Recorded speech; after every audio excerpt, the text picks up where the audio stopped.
شہد اللہ انہ لا الہ الا هو والملائکۃ واولو العلم قائما بالقسط، اللہ خود گواہ ہے کہ اس کے سوا کوئی معبود نہیں، سب سے بڑی گواہی تو اللہ کی ہے،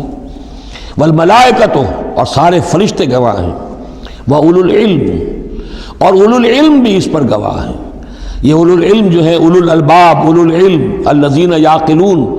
یہ وہ لوگ ہیں کہ جو ان کائناتی آیات کے حوالے سے اللہ کو پہچان لیتے ہیں اور اس کو مان لیتے ہیں کہ وہی معبود برحق ہے۔ جو ہم نے 20ویں رکوع کی پہلی آیت پڑھی تھی سورہ بقرہ کی، ان فی خلق السماوات والارض واختلاف اللیل والنہار والفلک التی تجری فی البحر بما ینفع الناس، اور یہ تمام بہت سے فینومینا آف دی نیچر بیان کر کے لآیات لقوم یعقلون، تو جو یعقلون ہیں، جو اولو الالباب ہیں، اولو العلم ہیں، وہ بھی گواہ ہیں کہ اللہ کے سوا کوئی معبود نہیں۔ لیکن یہاں جو اہم ترین لفظ ہے وہ اب آ رہے ہیں، قائما بالقسط، وہ قسط اور عدل کا قائم کرنے والا ہے۔ وہ جو میں نے کل عرض کیا تھا کہ ہم بھی سمجھتے ہیں کہ اللہ عدل قائم کرتا ہے اور عدل کرے گا، البتہ یہ کہ اہل سنت کے نزدیک یہ کہنا جو ہے سوء ادب ہے کہ اللہ پر عدل کرنا واجب ہے، اللہ پر کسی شے کا وجوب نہیں، لیکن اللہ کو عدل پسند ہے، اللہ کو اللہ یحب المقسطین، اللہ خود بھی عدل فرمائے گا۔ لا الہ الا هو العزیز الحکیم، اس کے سوا کوئی معبود نہیں ہے، وہ زبردست ہے، کمال حکمت والا۔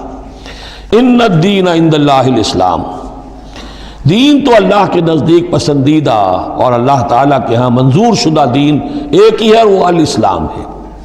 یہ صورت اس اعتبار سے، اور یہ بھی سورہ بقرہ اور سورہ آل عمران کے حوالے سے آپ سمجھ لیجئے، سورہ بقرہ میں ایمان پر زیادہ زور ہے۔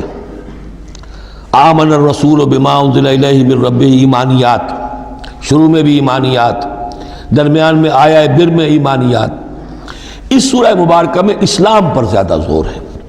اب ان دونوں میں بھی ایک نسبت ہے خاص جس کو بھی تفصیل میں جانے کا موقع نہیں ہے۔ ان الدین عند اللہ الاسلام، آگے چل کر آیت آئے گی وَمَن يَبْتَغِ غَيْرَ الْإِسْلَامِ دِينًا فَلَن يُقْبَلَ مِنْهُ، اگر کوئی شخص اسلام کے سوا کسی دین کو قبول کرے گا وہ اس کی جانب اللہ کے ہاں منظور نہیں ہوگا۔ وَمَا اخْتَلَفَ الَّذِينَ أُوتُوا الْكِتَابَ إِلَّا مِن بَعْدِ مَا جَاءَهُمُ الْعِلْمُ بَغْيًا بَيْنَهُمْ، یہ اسلام ہمیشہ سے چلا آ رہا ہے، حضرت آدم سے اسلام چلا آ رہا ہے۔ یہ وہی آیات جو تھی، آیت الاختلاف، اس کا گویا کہ خلاصہ آ گیا۔ اور جن لوگوں نے اختلاف کیا ہے، یہ پگڈنڈیاں نکالی ہیں، غلط راستوں پر مڑ گئے ہیں، تو یہ اس کے بعد کہ ان کے پاس علم آ چکا تھا، اور اصل سبب بغیم بینہم، ضدم ضدہ، دی ارج ٹو ڈومینیٹ۔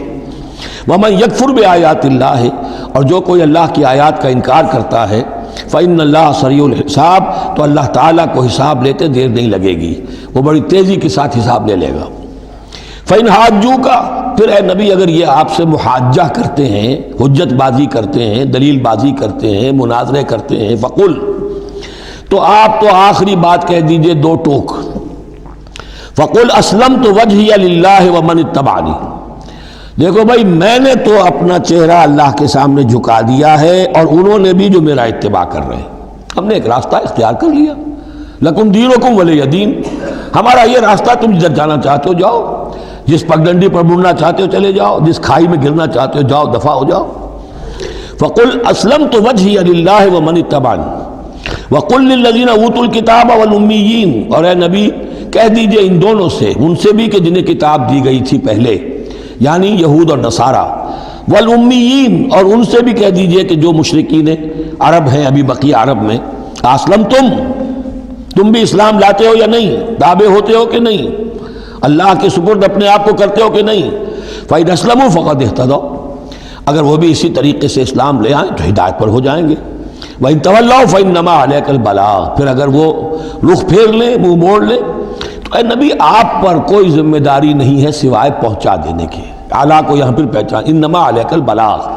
آپ کے ذمہ ہے پہنچا دینا، آپ نے ہمارا پیغام پہنچا دیا، ہماری دعوت ان تک پہنچا دی، ہماری آیات انہیں پڑھ کر سنا دی، اب آگے چوائس ان کا ہے، آپ پر ذمہ داری نہیں ہے کہ یہ لوگ ایمان کیوں نہیں لائے۔ وَلَا تُسْأَلُوا عَنْ أَصْحَابِ الْجَحِيمِ، یہ سورہ بقرہ میں ہم پڑھائے ہیں۔ واللہ بصیر بالعباد، باقی اللہ تعالیٰ اپنے بندوں کو دیکھ رہا ہے، وہ ان سے حساب کتاب کر لے گا،